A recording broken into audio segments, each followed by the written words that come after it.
Um, Hello, I'm Joshua, and I'm joined by Sahana. And as part of the Latin American and European Studies Fellows Network at Yale and Yale-NUS College, and as members of the Student Planning Committee for the networks, we are delighted to welcome you to our Career Conversation series. This specific event is being hosted by the European Studies Council at the Macmillan Centre. The Council promotes innovative research on Europe's past and present in the context of regional and global interactions. The Council collaborates with schools and departments throughout Yale to support faculty, students, and visiting scholars by sharing their interdisciplinary expertise on European affairs with the broader public. The Council aims to foster a wider understanding of Europe as both a place and an idea, reflecting the evolving nature of the region and its networks of connections throughout the world. The European Studies Council serves as a central hub for intellectual exchange, research, and programming related to Europe, and it also administers the MA in European and Russian Studies. Thanks, Josh. And now I will be introducing our guest speaker as part of the Career Conversation series this morning at Yale, or if you're in Singapore in the evening. Yale University alumna, Dr. Trisha Craig. Dr. Craig is the Vice President for Engagement at Yale-NUS College. She is responsible for the college's initiatives and activities in the areas of external engagement, alumni affairs, and summer programming. Dr. Craig focuses on creating opportunities for purposeful engagement and building strategic partnerships with key stakeholders and institutions within Singapore, the region, and the world at large. Her previous role at the college was Dean for International and Professional Experience. Before Yale-NUS College, Dr. Craig was the Executive Director of Harvard University's Center for European Studies, a leading graduate and postdoctoral research center for the study of Europe. Dr. Craig's experience in Asia began at the Harvard Institute for International Development, where she worked in numerous countries doing research and policy advising. Invited by the Asian Development Bank to examine the quality of life in rural Asia, she carried out fieldwork in China, India, and Thailand, eventually co-authoring a book on the topic.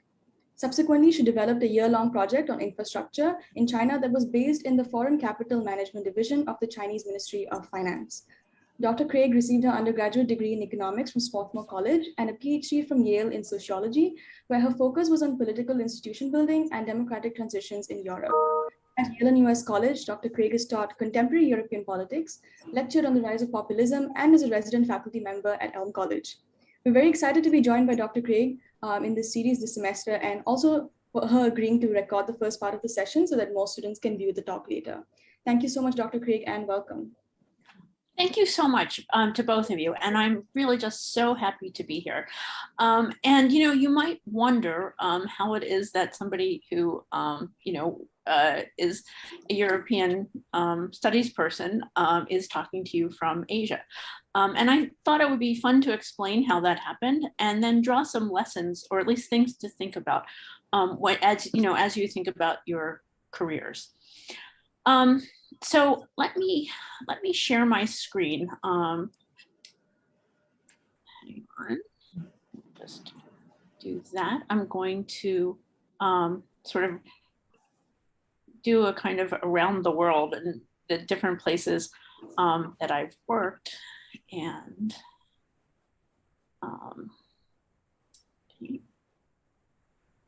okay, and I'm calling this connecting the dots. And the reason for that is because there is a quote of Steve Jobs's that I'm quite kind of enamored with, because I think it really describes how people often think about their careers kind of in retrospect. And he said, you can't connect the dots looking forward. You can only connect them looking backwards. So you have to trust that the dots will somehow connect in your future. So I'm going to talk about, how the dots in my case sort of came out of European studies, and to just really highlight that idea for you guys as you are starting out or thinking about starting out on your careers, that you do have to trust your dots, that they will connect in the future.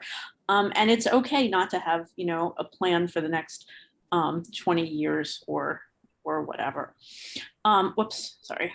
Okay, so that first dot on the map there, that is Yale, or New Haven, or as close as I could get it. So I came to Yale thinking that I would study Latin American politics. I had spent a lot of time in college, and as a teenager in Latin America, I was really interested in democratic transitions.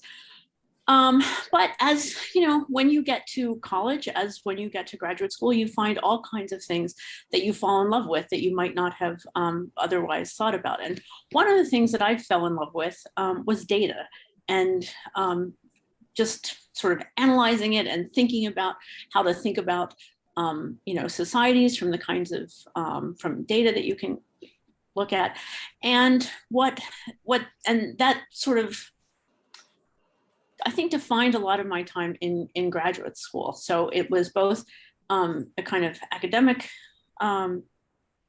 pursuit, but also I made a living that way. So there were two particular areas that were sort of important to me. One is I discovered demography, which is the study of populations and things, and I co-authored a couple of papers, a couple of journal articles in demography with, and this will become important later, with a professor of economics at Harvard.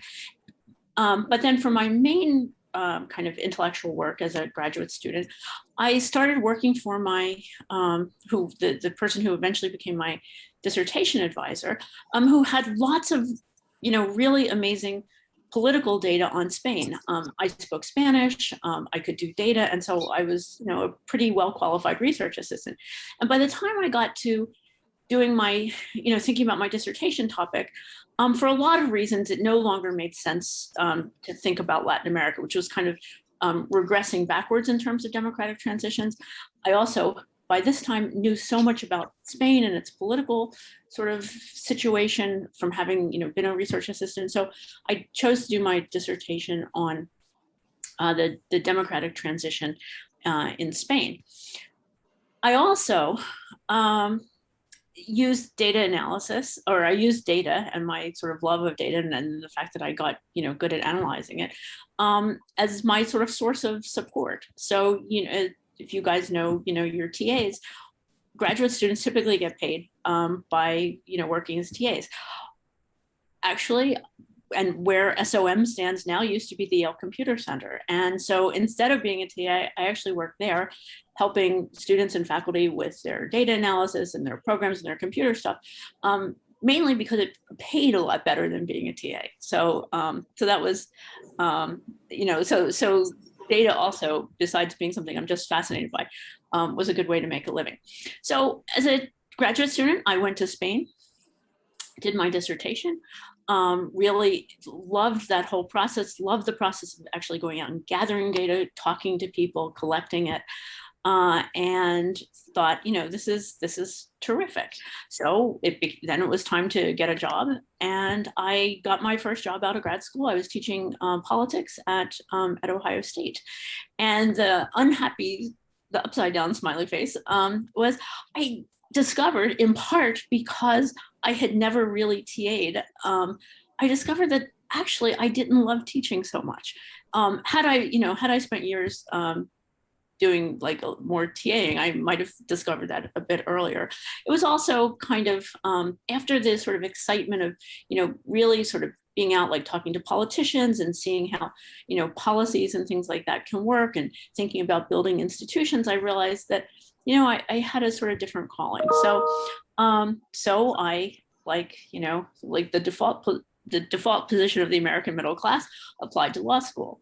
And I was on my way to law school when I ran into that professor, the economist at Harvard.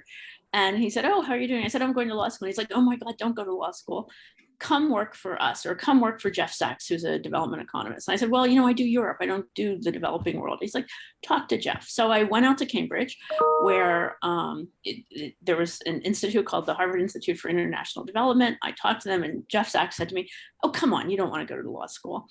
And I was like, "Well, no, but he's like, "Come work for me." He's like, "You don't have to teach, and you can research, and it'll be fun." It's like, yeah, okay, I can always defer, which I did. And I thought, well, I'll give this a year and we'll see.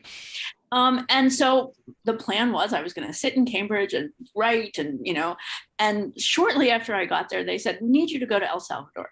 And at that point, really my only qualifications for going to El Salvador is that I'm fluent in Spanish.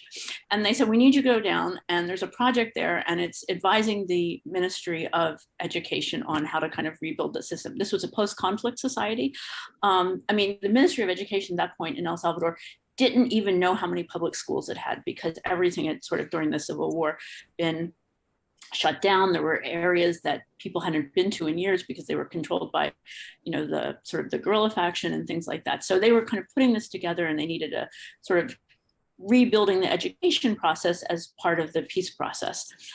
And so my job was to go down and take over a program that Harvard had down there that was being funded by USAID that had kind of fallen apart. And they said, here, we need you to go fix it. And I thought, oh my God, I can speak the language, but I know nothing about this. And so I drew on my networks and, went to talk to people I knew at the Ford Foundation. I went to the Graduate School of Education at Harvard and found somebody who was a real Latin America hand, had absolute, incredible knowledge about education policy. I read like everything. And this gentleman, this scholar at the ed school, I basically like begged him to be my mentor, and he was the most kind and generous and brilliant person. And I learned so much from him. And to this day, I'm utterly grateful. So I went down to El Salvador, and it turned out I could figure out how to run programs, and sort of, it was a program that was in trouble. So I sort of managed to put it back together, and so I was, kind of back and forth between El Salvador. It took about a year, and I thought, I don't want to go to law school. I really like this development work. It's sort of taking a lot of my skills and, putting them to work in kind of real world settings. In addition to the education, then, as I said, I love data. I brought in a big political survey it's an international, it's called the World Values Study. I brought that to El Salvador. I worked on their health accounts because, a lot at that point, so many people had left the country or whatever, there wasn't a lot of technical talent in the country. And so they said, oh, could you do this too? And I was like, yeah, sure, that's great. So that was, and there, the Asian Development Bank said to Harvard, listen, we really love people to work on rural Asia, because we've spent the last 20 years looking at urban Asia, but so much of world poverty is actually in rural Asia. We need some academics to work on that. So I then got this fantastic opportunity to, as was mentioned at the beginning, to work on rural Asia, the quality of life in rural Asia. The Asian Development Bank said, here, we'll give you all our data. We have tons, you can analyze it. And I said, okay, but I want to do field work as well.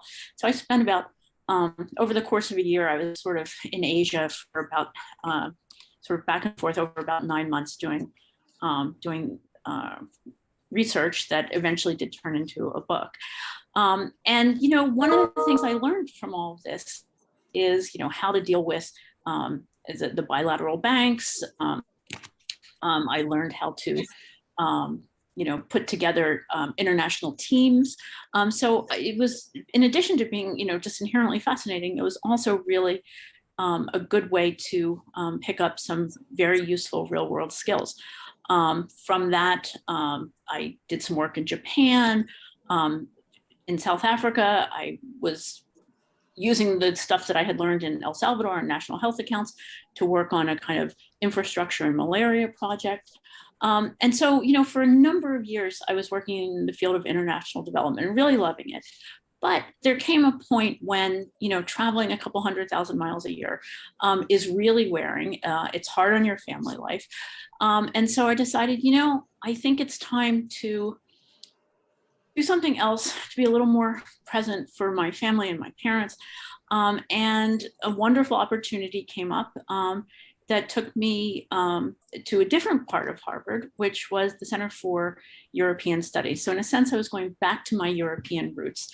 But I could not have done that job to run a center. I could not have done that had I followed just strictly the academic route. I needed all these other skills that I had sort of built up in the meantime to do that. And I always thought about the Center for European Studies that, of any job in the world, it's like, if I didn't have it, it's the one I would have wanted. It was really my dream job.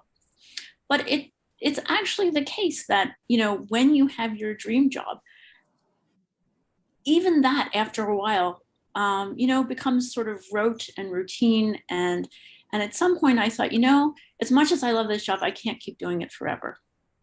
And two things sort of, and I did it for about a dozen years. And towards the end of those dozen years, as I was sort of thinking, it's, or even a little earlier, it's really time to think about doing something else.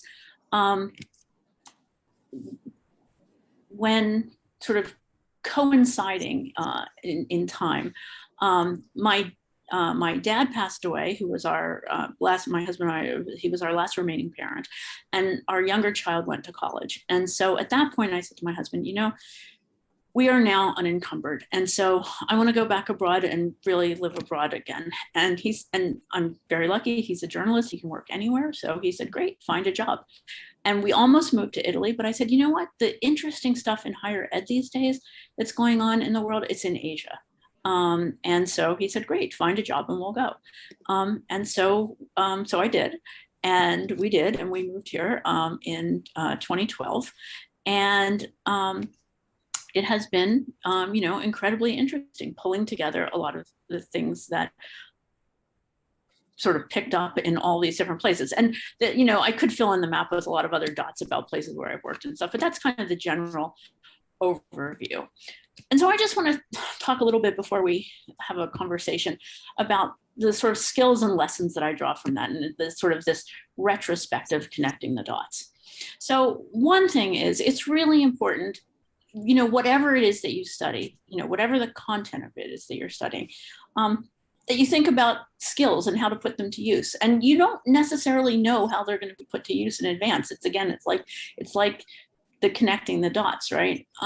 But it is important to develop skills. And so mine, so having language skills, in my case, Spanish, I also speak French and some Italian, but Spanish has been the sort of skill that has helped me most, I would say, professionally.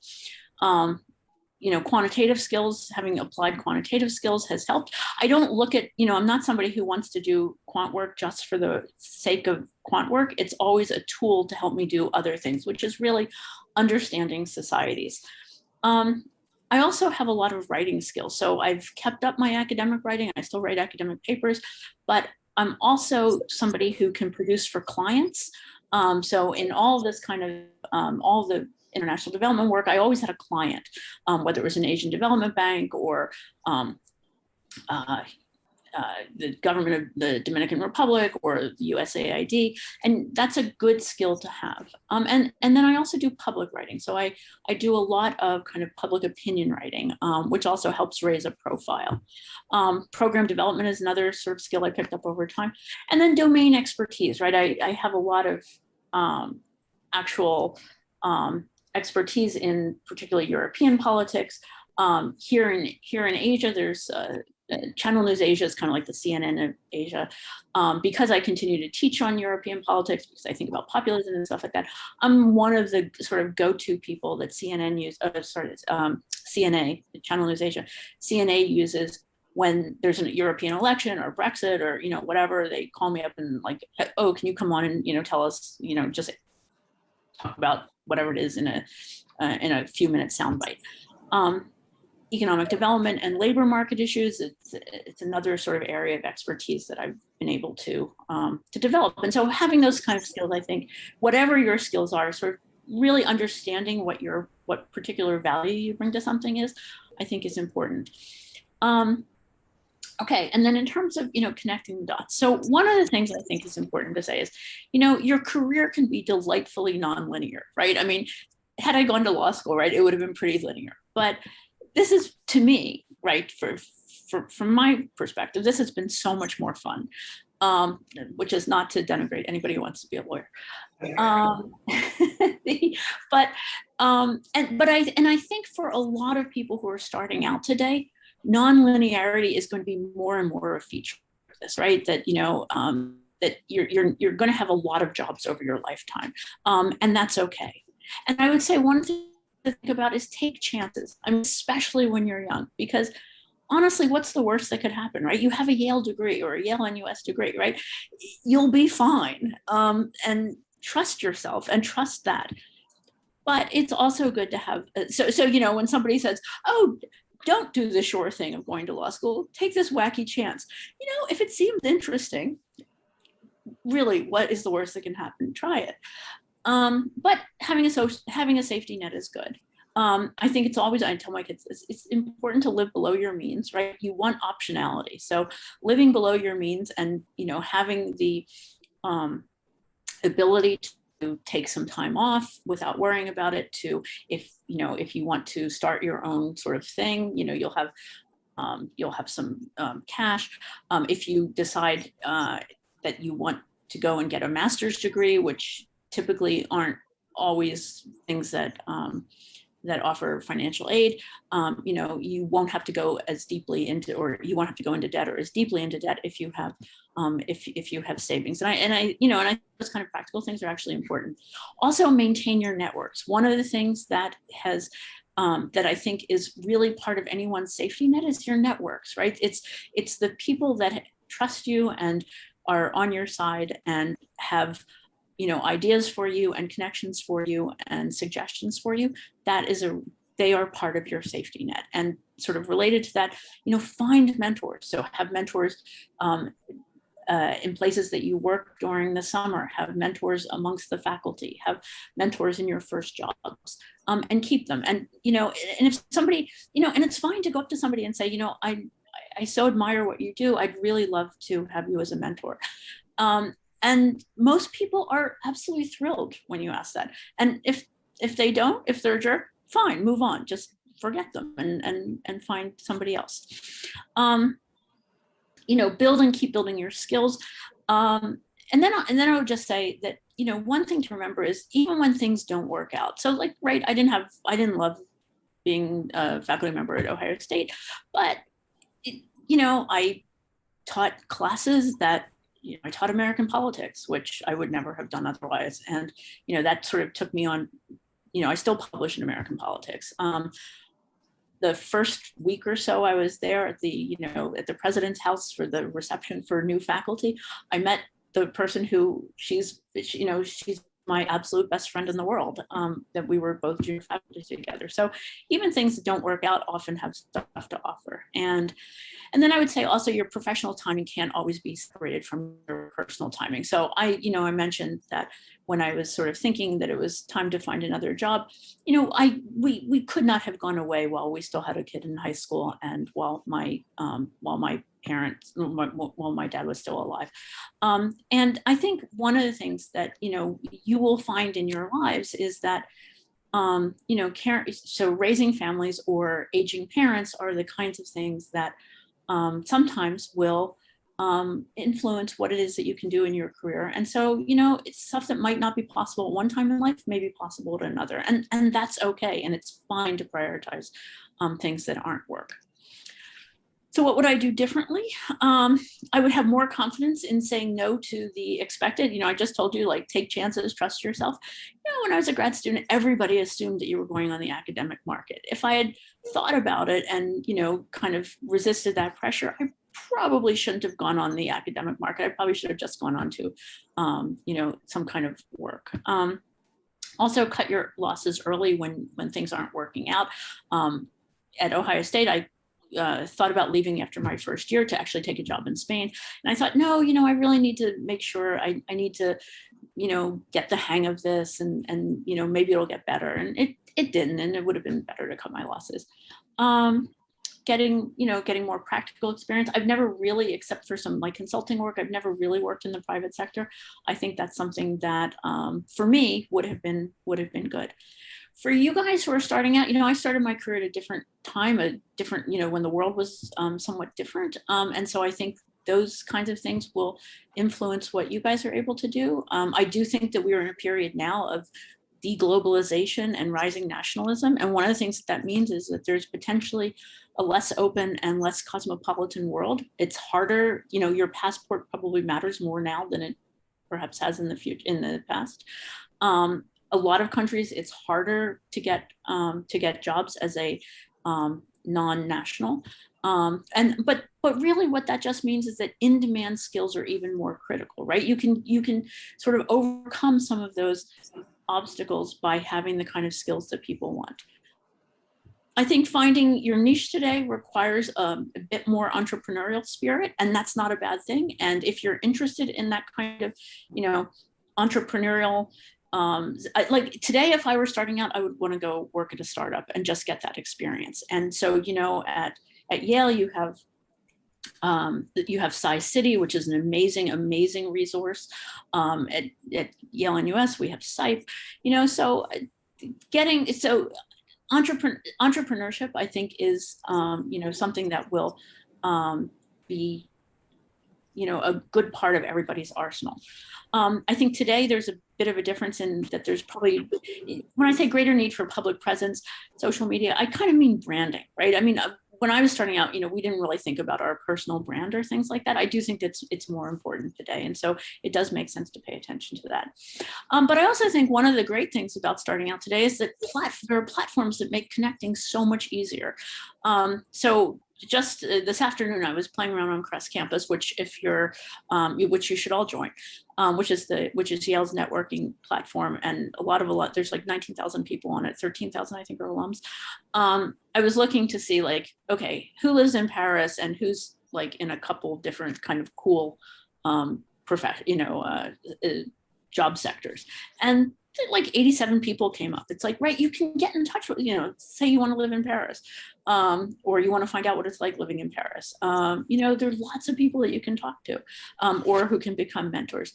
And in terms of the regional Yale clubs, you know, I know from lots of the regional Yale clubs, they're incredibly attentive to students, and it's fine to get in touch with. And if you go to the YAA's website, and you can find out who heads the clubs in all, you know, any country where there is one, you can find that out. And I've found them uniformly to be unbelievably, you know, open. So the head of the Club of Hong Kong, for example, who's a friend, the head of the Club of Vietnam, I've put them both in touch with students from Yale who are interested in the region. They've been incredibly generous with their time and advice. Okay, so that's kind of what I had to say. I'm going to stop sharing my screen so we can have a conversation, but I'm really looking for the conversation, but please feel free to get in touch later, you know, and you know, whenever. And I'm happy to have, you know, answer, you know, specific advice questions, or, you know, later if you feel like, oh, you know, I'd really like to know that, please just get in touch and I'm delighted. Okay, so let me stop sharing my screen. Okay,